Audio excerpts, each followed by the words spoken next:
Welcome everyone to the 50th episode of our vlog. And it seems like an incredible achievement to have got to 50 episodes. So I thought I'd do something a little bit different and answer some of your questions in this episode. We've got a beautiful backdrop behind. I am actually on the River Tummel and it's a beautiful early morning. So anyway, stick around to the end of the video and I'll tell you how you can enter to win a brand new Sunwayfoto carbon fiber travel tripod and a limited edition signed print. But I'll let you know at the end of this episode how you can enter. So let me answer first the question that perhaps I get asked the most, and that is, how did I get into photography?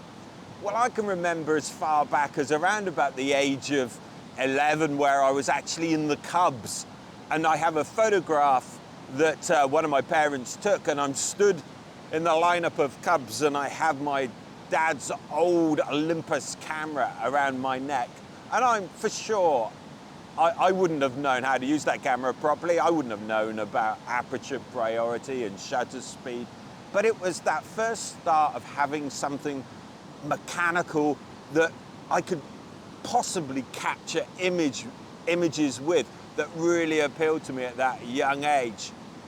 And I don't remember a time when my father or my mother didn't have a camera with them and they weren't capturing images when we were traveling around at a young age. And that really inspired me right from the start. Now, I've had a number of cameras over the years, starting from that time where I borrowed my dad's old Olympus camera. I then moved on to more sort of manual automatic cameras that shot film a lot easier to use, point and click. And I remember that anticipation of getting those prints back from the lab to see just how those pictures came out.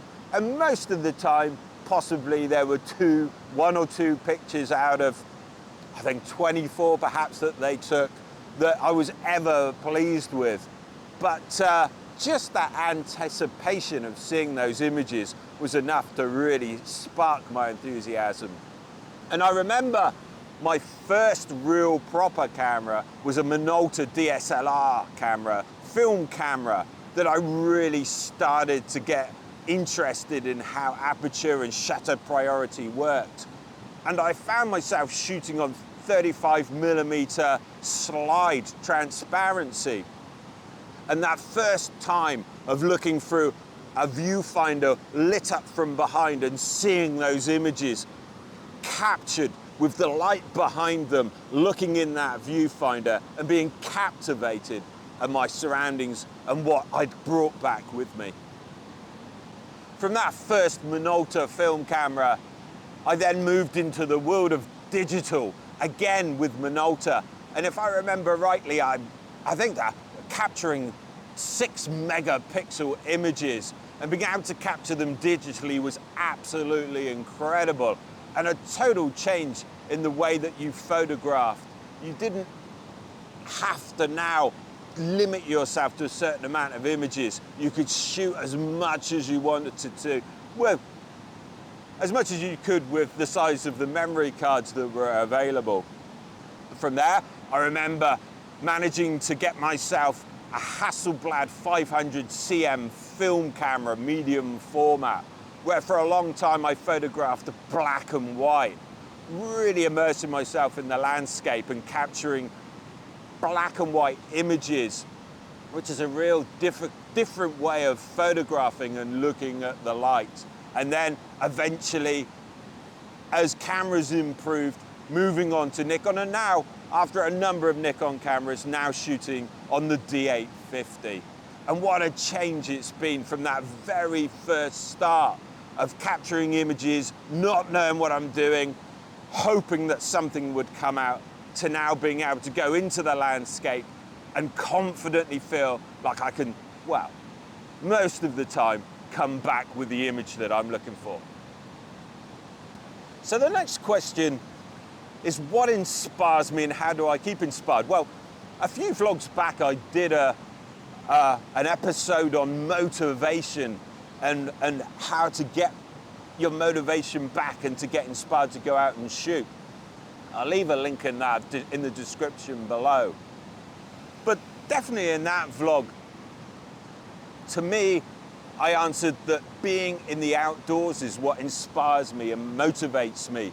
Sometimes I can sort of get up in the morning and just have no motivation at all. But once I get outdoors and into the landscape, that's what motivates me. Whether it's forests, waterfalls, it doesn't matter. Once I start exploring and discovering the surroundings, then that's what really drives me and motivates me. And I think it definitely helps as well finding new locations. And they don't have to be spread far and wide. It can be a familiar place that you're used to going to, but maybe you just adventure that little bit further and discover those scenes that you hadn't spotted before. And I think that's what continues to motivate me and inspire me. Just finding those hidden images that are just waiting to be captured. So another question that I get asked frequently is, how do we go about the process of producing the vlogs? Well, I'm incredibly fortunate. Behind the camera there is my wife Corinne, who captures all of the film work. And it really helps the process because it means that I can just concentrate on capturing photographs and looking for scenes. And while I'm doing that, she's managing to capture the surrounding area, which I think gives a real good feel to the vlogs. But she also has an incredibly good eye for small details. And I'm often out photographing and she's saying to me, oh, what about this? What about this? The texture in this, or this small image in amongst some of the huge landscapes that we're around. And I think it really helps to have that separate set of eyes. And I've watched a number of photography vlogs, and a lot of people don't have that luxury of having somebody with them to capture all the filming, and they have a process of recording a scene, going back, getting the camera, moving it, re-recording a scene, and so much work is spent on actually capturing the video as well as being out photographing, and it must be incredibly frustrating at times. But I'm fortunate enough just to be able to photograph on the photography while Corinne there is capturing all the beautiful video that you get to see. And that helps the process and just means that I can really still enjoy photography. Now, I'm also fortunate in the fact that my eldest son, Sam, does all of the editing work for our vlogs. And I think there's a real advantage to that, because I think when you're producing a vlog and you're coming out to an area, there's a real process that you're used to doing, and you expect to see that process in the way that you did it. But when somebody with a fresh set of eyes is able to look and see what you've come back and captured, they're able to put the vlog together in such a way that perhaps tells a story more than just the way that I think or Corinne thinks that it should go. And well, I'm always so incredibly pleased with the way that the vlogs come out and the way that they're edited. So I have to say a huge thank you to Sam for the work that he does. Now, Mike C asks, if you're shooting over water like waterfalls, over rocks and cascading ponds, which filter would you reach for? That's quite a simple answer to that one, and that's the polarizer. I think for most of the photography work that I do that involves water, or even actually in the woods and the forests, the polarizer is the first filter that I pick up. Most of the time, at the times of the day that I'm photographing, the light isn't such a problem. It's more that reflected light that I struggle with. So definitely the polarizer. The polarizer also gives a slightly reduced amount of light coming in, so it does give me a slightly longer shutter speed. But most of the time when I'm photographing things like waterfalls, I'm only looking for a sort of exposure as long as around about 1/6 of a second. And on those odd occasions where I really am trying to capture movement, say it's swirling water or bubbles or foam that are moving, then I'll use a combined polarizer, a neutral density filter, just to give me that slightly longer exposure time. But 90% of the time, it's the polarizer that I turn to.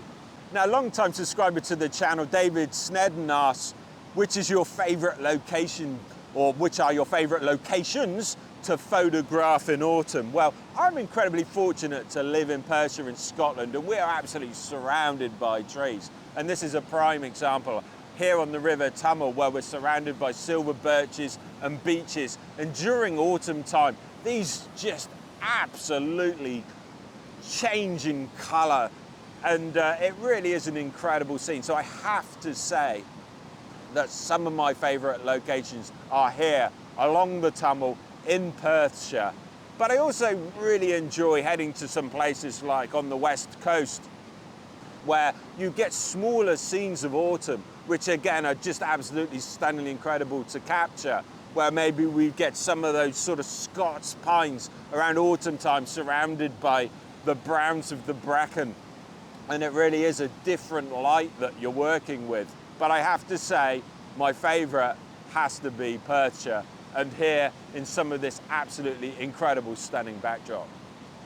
Now, Alison asks, if you had chores to do at home and could slip out for a few hours, would you choose early morning or later, perhaps early evening? What a great question. I have to say, for me, early morning is my favourite time to photograph. I think a combination of things. Firstly, you always get the place to yourself. Not many people are up, especially summertime at maybe 3 or 4 o'clock sometimes in the morning.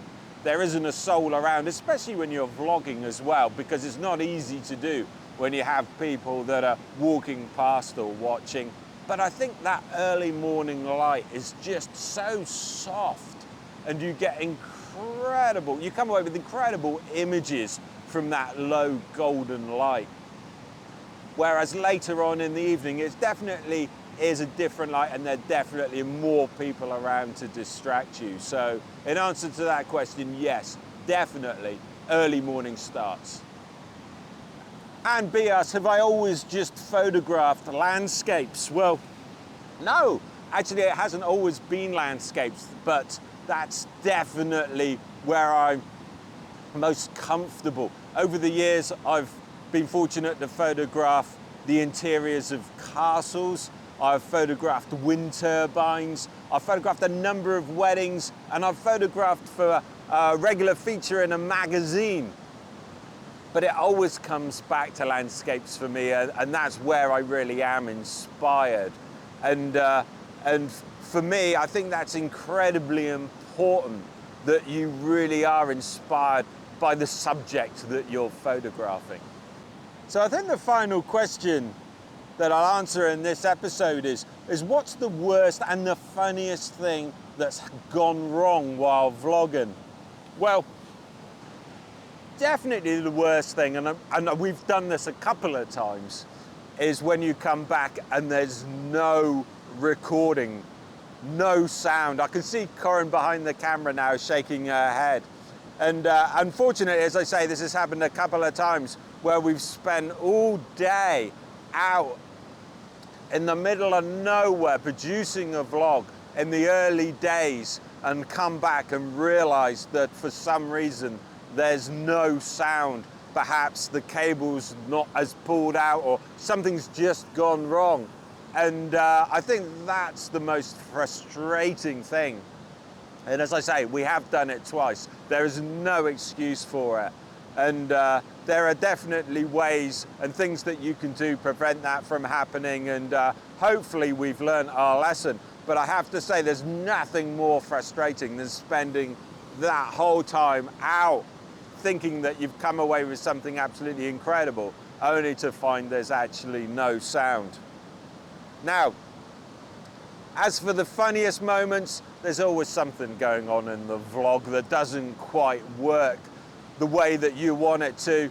And here's a few clips of a few bloopers that have happened along the way.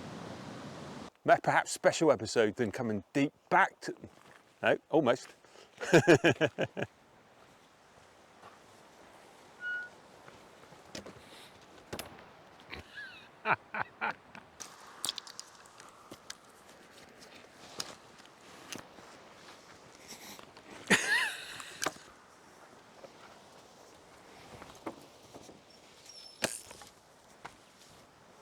Epic.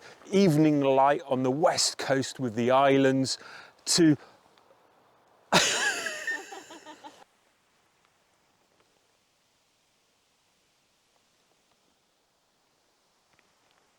do you want to do that again? There's a skull buried with teeth. Morning everyone and welcome back to the sorry, I got a bit of a the D850 will only shoot at 7 frames a second. In fact, I'm not sure that the Z8 hasn't even been improved with the latest firmware updates. And let's also talk about morning everyone and welcome back to the vlog. I'm in Cairngorms.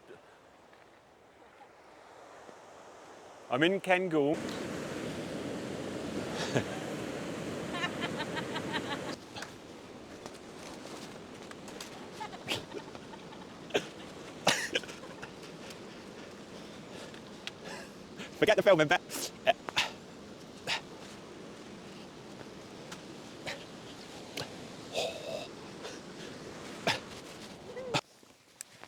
Well, that's a... Oh, sorry. There's a pine that's got some sort of nobules, if you like. I don't know if that's a good word to say that. One of the things that you find when you're out photographing in the landscape with the tripod is that the ground is very uneven.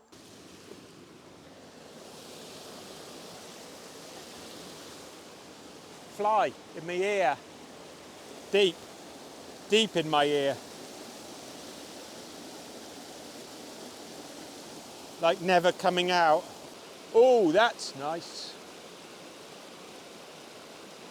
Oh, that's nice.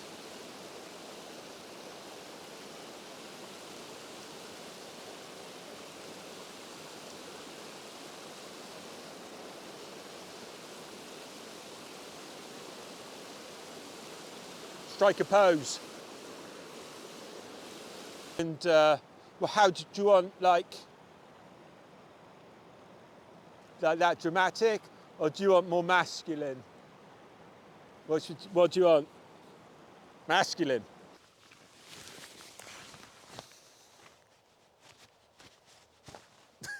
Do that again.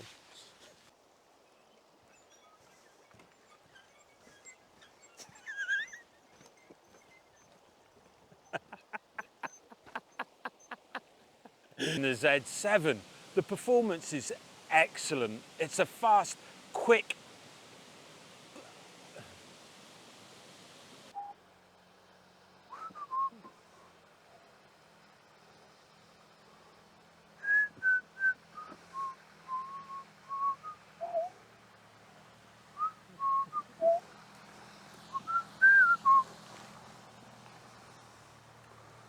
Now, I mentioned at the beginning of the vlog that there is a chance to win a Sunwayfoto carbon fiber travel tripod and a signed limited edition print.